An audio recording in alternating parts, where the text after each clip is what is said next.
ओम नमो भगवते वासुदेवाय नमः। प्रिय भक्तगणों, आज हम अजा एकादशी व्रत कथा सुनेंगे। इस व्रत कथा के सुनने मात्र से हमें सभी पुण्यों की प्राप्ति होती है। इस कथा को कृपया पूरा जरूर सुनिएगा। अर्जुन कहते हैं, हे पुंडरीकाक्ष, मुझे भाद्रपद माह के कृष्ण पक्ष की एकादशी के विषय में बतलाइए। इस एकादशी का क्या नाम है तथा इसके व्रत का क्या विधान है? इसका व्रत करने से किस फल की प्राप्ति होती है? श्री कृष्ण ने कहा, हे कुंती पुत्र, भाद्रपद माह के कृष्ण पक्ष की एकादशी को अजा एकादशी कहते हैं। इसका व्रत करने से सभी पाप नष्ट हो जाते हैं। इस लोक और परलोक में मदद करने वाली इस एकादशी व्रत के समान संसार में दूसरा कोई व्रत नहीं है। अब ध्यान पूर्वक इस एकादशी का महात्म्य श्रवण करो। पौराणिक काल में भगवान श्री राम के वंश में अयोध्या नगरी में एक चक्रवर्ती राजा हरिश्चंद्र नाम के एक राजा हुए थे। राजा अपनी सत्य निष्ठा और ईमानदारी के लिए प्रसिद्ध थे। एक बार देवताओं ने इनकी परीक्षा लेने की योजना बनाई।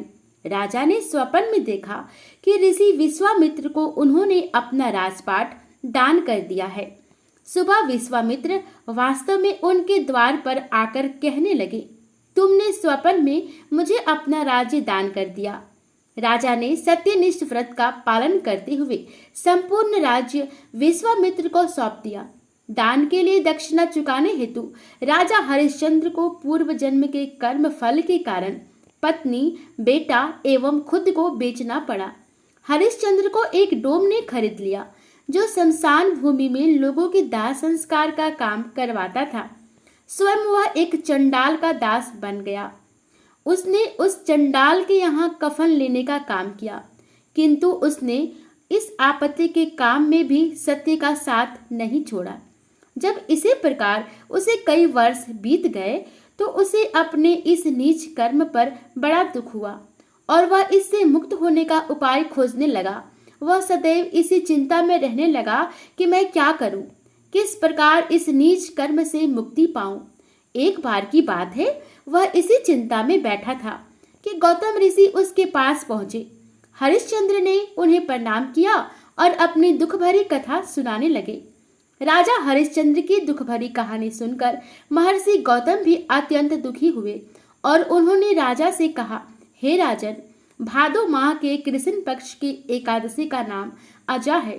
तुम उस एकादशी का विधान पूर्वक व्रत करो तथा रात्रि को जागरण करो। इससे तुम्हारे सभी पाप नष्ट हो जाएंगे। महर्षि गौतम इतना कहकर आलोप हो गए। अजा नाम की एकादशी आने पर राजा हरिश्चंद्र ने महर्षि के कहे अनुसार विधि पूर्वक उपवास तथा रात्रि जागरण किया। इस व्रत के प्रभाव से राजा के सभी पाप नष्ट हो गए। उस समय स्वर्ग में नगाड़े बजने लगे तथा पुष्पों की वर्षा होने लगी। उन्होंने अपने सामने ब्रह्मा, विष्णु, महेश तथा देवेंद्र आदि देवताओं को खड़ा पाया।